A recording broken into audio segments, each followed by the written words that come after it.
What's up guys, it's Clump, and in today's video I'm going to be going over how to dominate arena mode and the World Cup and get more points. I'm going to tell you how to get set up in the early game, how to survive the mid game, and how to dominate and earn yourself points in the end game. The clips I'm going to be using in today's video are from Slays and Wilgo, two insane scrim players and some of the best mole players in the world. So if you like any of their clips, go check them out. I'll leave their channels in the description. Otherwise, let's get right into the video. Yeah.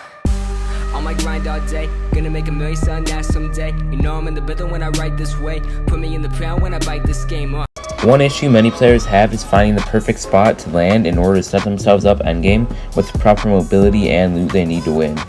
Now I'm not going to give specific spots that I go to or I think you should go to, as almost any spot can give you enough mobility and loot to win a game.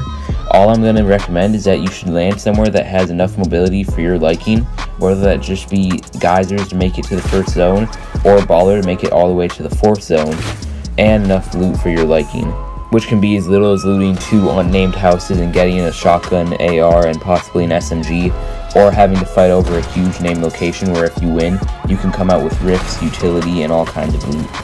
I'm just going to have a map on screen from lootlake.info, or you can go to this website yourself. Basically, it just has all the chest spawns, vending machine spawns, and vehicle spawns you could want, and can help you choose your location. Other than that, I would just recommend landing there enough times to get used to it before playing in any major event, knowing where all the loot paths are and where you should go for the easiest loot, and then just be ready to fight people, as almost no location is going to be uncontested.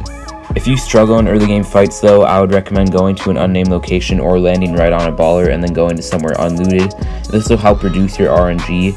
Otherwise, if you are going to take an early game fight, one of the only tips I would have is as soon as you get a proper loadout, push them, because especially in the World Cup, it's a time-based tournament, so you want to get as many opportunities as you can in, and if you're just going to die anyway, you want to do it quickly.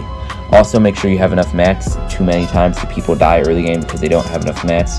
The first house you're in, you can probably get 100 mats just from farming walls and chairs and stuff like that. Otherwise, that's pretty much everything you need to know for early game. Getting into the mid game, it's the longest part of the game. It's basically right after the early game when you have your loot and have left your location, but up until probably the 5th zone when it starts to get crowded and there's moving zones. Basically, the only things you should be doing in the mid game are rotating to get a good position in the circle and just avoiding fights. The only time you should take a fight is when you really need to replenish your health or your mats, or if you have absolutely no mobility, it might be valuable enough to take a fight in order to get something like a baller or a rift or a launch pad. With the addition of slipstreams, rotation during the mid game should be much easier, and you have the freedom to go pretty much anywhere on the map, within the circle of course. So what I would recommend is going towards the center of the circle, then just flying off to the side and boxing up. This will allow you to get most likely a good position in the next circle, as it is almost always towards the center, or at least including part of the center. Then you won't have to waste as much time or mats rotating. If you are saving your baller for endgame, I would actually recommend boxing up towards the edge of the zone, as you're less likely to be targeted and have a much easier rotation than just boxing yourself with your baller inside, as it'll get lasered if you stay outside of a box. Some tips for mid-game rotations are obviously with the slipstreams, but also if you're already towards the next circle to rotate early, and then if you're not close to the next circle to rotate later. Now moving on to the end game, this is where even the smallest of decisions have a big impact on whether you're going to get elimination points, placement points, or just die early on. I'm going to be going over a bunch of tips and strategies that you should use and keep in mind when playing endgame. Obviously you will mess up, but over time as you practice more and get in more experience, you'll perfect some of these tips and strategies. Also, after all my tips, I'll be VOD reviewing, so make sure to watch that as it will help you understand better. But getting right into it, probably the most important aspect of endgame is your positioning and knowing the positioning of others. Your positioning includes how close to the next zone you are, along with what position and height you are. This could be either low ground, mid ground, or high ground. In many of the clips I'll show you, these players are going for high ground, which is one very successful strategy. If you have high ground and enough mats or mobility to make it down safely, you can dominate the rest of the game, raining shots from above without having to worry about anyone besides rifters. Below high ground is mid ground, a position where you can still get easy limbs on players on low ground, but now have to worry on being shot out from multiple angles and third parties. If you're going to take mid ground, just remember to keep tunneling until you're in a safe position to get tags. Otherwise, you should go for low ground. This is usually if you don't have enough mats, heals, or mobility for any other position, as you don't really need anything besides ammo on low ground. This is going to be the most crowded section, but you can get easy limbs. The reason good positioning is so important is because if you make it to a level where no other players are at, you can get easy placement points just by outlasting others.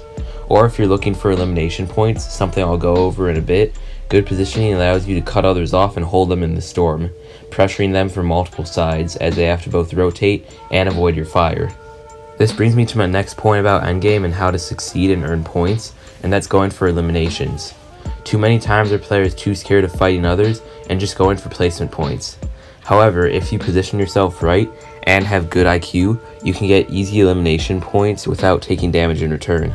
You should always be in your box opening up windows and taking shots at others, or even opening up whole parts of your wall just to take shots. Players that are getting focused for multiple people are the best targets to shoot at, as you can easily sneak in a couple shots without having to waste too many resources on that player. Being a confident and aggressive player is an important playstyle in endgame, as you often catch many players off guard that are just going for placement and rotations.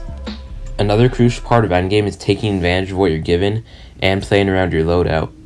If you have a rift, multiple launch pads, or shadow bombs, you should at least try contesting height or take mid ground, as it's a much better position than low ground. If you have something like a double drum gun or a heavy sniper, you should try W keying and going for points, especially during the endgame where players are distracted and worried about other players and rotating. In terms of loadouts in the World Cup and other arena games, despite the nerfs, drum gun is still one of the most powerful items in the game. While they nerfed drum guns, they didn't do anything to the shotguns, which were already weak, leaving them in a weak state. For close range, I would recommend an SMG or a drum gun, and then based on your loadout and what you can carry, you could pair it with a shotgun. I would always carry an AR almost no matter what, as it allows you to get easy mid-range tags and you need it for almost all situations of the game.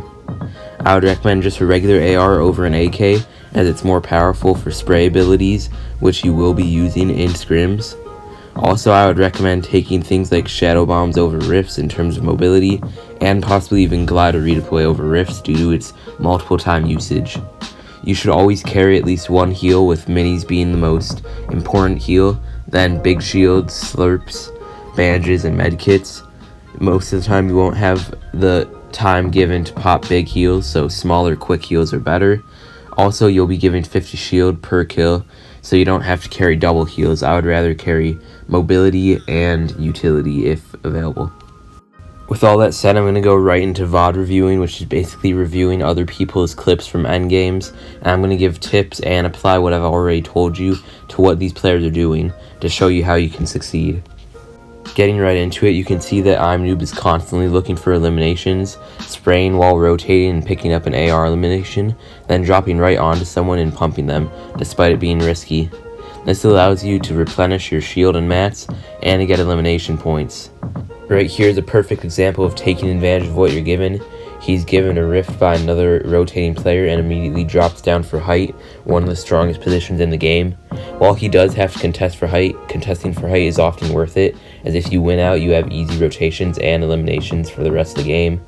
As you see here, he's just continuing to fight players until he eventually 90s up and takes height. In terms of loadout, I'mNoob is carrying heals and mobility in the form of glider redeploy, also carrying an AR and a spray weapon. Back when shotguns like pumps were still in the game, it was a very important part to carry one, but over time, spray and pray has become somewhat a meta again. As you see here, he's constantly repositioning in order to get elimination points as they stack up quicker, and he has to drop down in order to have a better positioning on the final player once it becomes a 1v1. Once again, I want to let you know how important eliminations are. He's constantly aware of everyone is and makes sure to drop down in order to get the elimination before his opponent can, even if it means he has to sacrifice his high ground. Either way, it doesn't matter because he finishes out the game and gets a very solid victory.